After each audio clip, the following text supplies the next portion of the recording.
Hello बच्चों, कैसे हैं आप सब। आई होप कि आप सब बहुत बढ़िया हैं। और आज हम करने वाले हैं पार्ट 2। पार्ट का नाम है आत्मविश्वास। क्या नाम है? आत्मविश्वास मतलब सेल्फ कॉन्फिडेंस। ठीक है, इसकी एक्सरसाइज हम देखेंगे कि इसकी एक्सरसाइज में हमको क्या क्या करने के लिए दिया गया है बच्चों।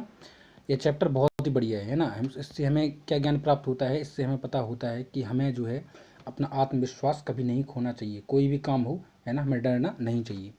सबसे पहला अभ्यास है, तो इसमें जो है आपके जो हैं शब्द अर्थ दिए गए हैं। इसके बाद क्वेश्चन आंसर विस्तार से, है ना, और व्याख्या करनी है। और इसके बाद भाव स्पष्ट करना है, फिर भाषाध्ययन है। तो चलिए मित्रों, शुरू करते हैं। वीडियो को लाइक और चलिए सब्सक्राइब जरूर कर दें। देखिए बच्चों, स्क्रीन पर आपको दिख रहा होगा। सबसे पहले आपके जो है शब्दार्थ दिए गए हैं। ठीक है, तो शब्दार्थ को हम सॉल्व करेंगे। सबसे पहला है दुर्भाग्य। दुर्भाग्य मतलब होती है बदनसीबी या भाग्यहीनता। ठीक है, तो प्लीज़ इसको वीडियो को पॉज करके आप जो शब्दार्थ है इसके नोट कर लें। ठीक है, ये शब्दार्थ आपको दिख रहे होंगे। आत्महीनता, एकाग्रता, क्षमता, विश्वविख्यात, तल्लीनता। तो इसको जो शब्दार्थ हैं इसको आप वीडियो को पॉज करके इजीली नोट कर सकते हैं। अब चलते हैं हम क्वेश्चन आंसर पर। क्वेश्चन आंसर में क्या पूछा गया है? सबसे पहले बाली को क्या वरदान प्राप्त था। ठीक है, तो देखो, बाली को यह वरदान प्राप्त था कि बाली के सामने बाली की आदि शक्ति अपने में खींचने की जो शक्ति थी उसको थी। ठीक है, कि उसके सामने जो भी आ जाता था उसकी आदि शक्ति बाली में आ जाती थी। ठीक है, तो बाली को सामने वाले की आधी ताकत अपने में खींचने की शक्ति का वरदान प्राप्त था। दूसरा क्वेश्चन क्या दिया गया है कि राम बाली के सामने आकर क्यों नहीं लड़े। तो भैया, जो बाली को ऐसा वरदान प्राप्त था कि जो उसके सामने आकर लड़ता उसकी आधी शक्ति बाली में आ जाती, इसलिए राम बाली के सामने आकर नहीं लड़े। ठीक है, तो इतना ही हमको इसको लिखना है। अगला है, कृष्ण ने महाभारत में सर्वोत्तम काम क्या किया है। तो भैया, जो कृष्ण जी हैं ना, उनने महाभारत में सर्वोत्तम काम यह किया है कि उन्होंने पांडवों को आत्मविश्वास से भर दिया। किससे? आत्मविश्वास से। अगला है क्वेश्चन नंबर 3 में विस्तार से लिखना है, आपको थोड़ा बड़ा लिखना है विस्तार से। देखो, सामने वाले की आधी ताकत अपने आप में खींचने की शक्ति हम सब में है। कैसी? तो देखो, बाली के समान हम सब में सामने वाले की आधी ताकत खींच लेने की शक्ति है। कैसे? वह शक्ति आत्मविश्वास की है। किसकी? आत्मविश्वास लिखा है इधर। ठीक है, आत्मविश्वास।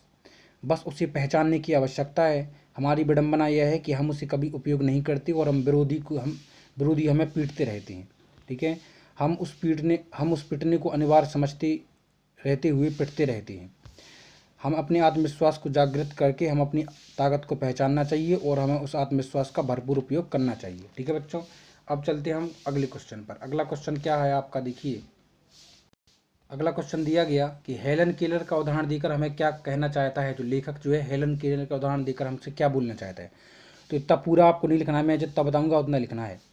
हेलन केलर जन्म से अंधी बहरी हैं। वह एक महान विचारक और लेखिका के रूप में विश्वविख्यात है। लेखक उनका उदाहरण देकर हमें यह समझाना चाहता है कि अंधी बहरी होने के बावजूद उनमें अटूट विश्वास था। वह किसी भी परिस्थिति में नहीं घबराती थी। वह हमेशा कहती थी कि सुख का एक द्वार बंद होने पर दूसरा जरूर खुल जाता है। तो देखो, यहाँ से लिखना है लेखक से यहाँ तक। ठीक है, खुल जाता है। ठीक है, खुल जाता है। ठीक है, अगला क्वेश्चन क्या है? आत्मविश्वास के बूते पर जीवन में सब कुछ करना संभव है। किसी महापुरुष का उदाहरण देकर बताइए। तो देखो, नेताजी सुभाष चंद्र बोस आईएएस की परीक्षा में बैठे तो अंग्रेज ने बिजली से चलते हुए पंखे की तरफ इशारा करके पूछा कि क्या इसकी पंखुड़ियाँ गिनी जा सकती हैं। तो सुभाष बाबू ने तुरंत पंखा बंद करके कहा, जी हाँ, सुगमता से गिनी जा सकती हैं। परीक्षक प्रसन्न हुए। उन्होंने एक कसौटी पर कसा। उसने अपनी अंगूठी उनके पास रखकर पूछी कि क्या इसमें सुभाष चंद्र बोस पास हो सकता है। तो सुभाष चंद्र बोस ने अपनी विजिटिंग कार्ड मोड़कर उसमें से पास करते हुए कहा, जी हाँ, यह जो है इस तरह पास हो सकता है। यह है अटूट विश्वास। यदि सुभाष चंद्र बोस में आत्मविश्वास नहीं होता तो वह घबरा जाते, ऊटपटांग जवाब दे देते। इस तरह हम कह सकते हैं कि आत्मविश्वास के बूते पर जीवन में सब कुछ करना संभव है। नीचे लिखे गद्यांशों को प्रसंग देते हुए उल्लेख कीजिए। ठीक है, तो जो लोग हमारे हमेशा उतार की ही बात करते हैं, वे उन लोगों की तरह हैं जो कूड़ा घरों के पास कुर्सी बिछाकर बैठ जाते हैं और शहर की गंदगी को गालियाँ देती हैं। ये जो है आपका पाठ के प्रारंभ में गद्यांश नंबर 8 है ना, गद्यांश नंबर 8 उसको देखें, आपको वहाँ मिल जाएगा। ठीक है, पाठ में जब कोई विरोधी हमारे सामने आता है तो हम अपनी आत्महीनता से, कायरता से, कुसंस्कार से, आत्मविश्वास की कमी से विरोधी का और अपने बल तोले बिना ही उससे अपनी शक्तिशाली मान लेते हैं। तो ये गद्यांश का जो है पाठ के प्रारंभ में गद्यांश नंबर 2 है ना, पैराग्राफ, उसको देखें। ठीक है, आपको इसका आंसर मिल जाएगा। अगला क्वेश्चन है क्वेश्चन नंबर 5वां। क्वेश्चन नंबर 5वां क्या कहा गया है? भाव स्पष्ट करना है। तो सफलता की विजय की उन्नति की कुंजी अविचल श्रद्धा है। तो इसका भावार्थ क्या है कि हमें हर कार्य आत्मविश्वास के साथ करना चाहिए। इसको मैं थोड़ा बड़ा कर देता हूँ जिससे आपको क्लियर दिखे। हाँ देखो, हमें हर कार्य कैसा करना चाहिए? आत्मविश्वास से। या कार्य के प्रति संदेह है तो उस कार्य में सफलता मिलना मुश्किल ही नहीं असंभव है। यदि हमें उस कार्य के प्रति संदेह है कि हमसे होगा कि नहीं, तो वो काम हमसे फिर नहीं होता है, ठीक है। तो उसके प्रति बिल्कुल सीरियस रहिए, ठीक है, क्लियर। क्योंकि किसी कार्य की सफलता उसमें निहित प्रयास में देखी जा सकती है। तो आप यहाँ से लेकर और इसको यहाँ तक लिख सकते हैं। अगला क्वेश्चन क्या है?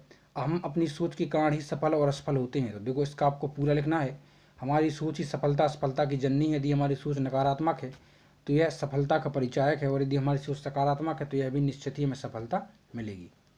हम में आत्मविश्वास हो तो हम विरोधी को भी आत्महीन कर सकते हैं। इसका बिल्कुल सही आंसर है, पूरा लिखना है आपको।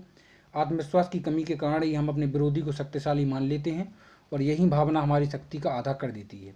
यदि इसके विपरीत हम में आत्मविश्वास होता तो हम अपने विरोधी को आत्महीन कर सकते हैं, उसकी आधी शक्ति अपनी में खींच सकते हैं।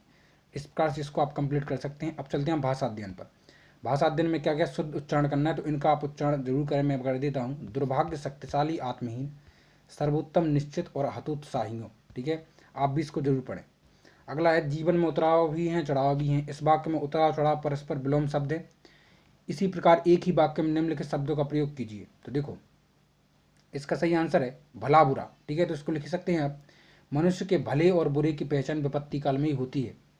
दातक, दाता याचक, तो ईश्वर दाता है और सभी भक्त याचक हैं, ठीक है।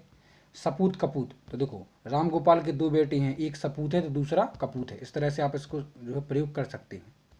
देखिए, और भी कुछ उदाहरण जो हैं आपको स्क्रीन पर दिख रहे होंगे, इसको भी आप नोट कर लें, ठीक है। क्या है इधर? निश्चित अनिश्चित, भाग्यवान भाग्यहीन, पाप पुण्य, ठीक है, सुख दुख। क्वेश्चन नंबर 3 क्या है आपका? निम्नलिखित शब्दों के स्थान पर हिंदी मानक शब्द लिखिए। देखो, जो हिंदी मानक शब्द लिखना है, तो देखो, ताकत जो है ना, वो हिंदी शब्द है, उसका बल इसके सामने लिख दें। विजिटिंग कार्ड मतलब पहचान पत्र, ठीक है। इशारा यानी संकेत, और मरसिया मतलब शोक गीत, ठीक है, शोक गीत या मातम गीत। निम्नलिखित में प्रत्यय, उपसर्ग और पहचान अलग अलग लिखे। तल्लीनता, देखो, तल्लीनता में प्रत्यय क्या है? तो प्रत्यय है तल्लीनता में तत्, उपसर्ग होता है आगे और प्रत्यय होता है पीछे। तो तल्लीनता में क्या है? उपसर्ग है जो आगे है, ठीक है। दुर्भाग्य में उपसर्ग है जो दुर आगे लिखा हुआ है, ठीक है। अभागा में आ है उपसर्ग जो आगे लिखा हुआ है। शक्तिशाली में शाली जो है प्रत्यय है पीछे लिखा हुआ है। कायरता में ता, एकाग्रता में ता, और खंडिता में इत, ठीक है, खंडित। अगला क्वेश्चन है कि निम्नलिखित समासिक पदों का समास विग्रह करते हुए उनमें निहित समास पहचान कर लिखिए। तो आत्मविश्वास में कौन सा समास है? तो इसको आप टेबल के अनुसार लिख सकते हैं कि आत्मविश्वास में कौन सा समास? तत्पुरुष समास है। उसका विग्रह करेंगे तो आत्म पर विश्वास यानी स्वयं पर विश्वास। कूड़ा घर में तत्पुरुष समास है, कूड़े का घर। खंदक खाइयों में खंदक और खाइयों द्वंद्व समास है, ठीक है।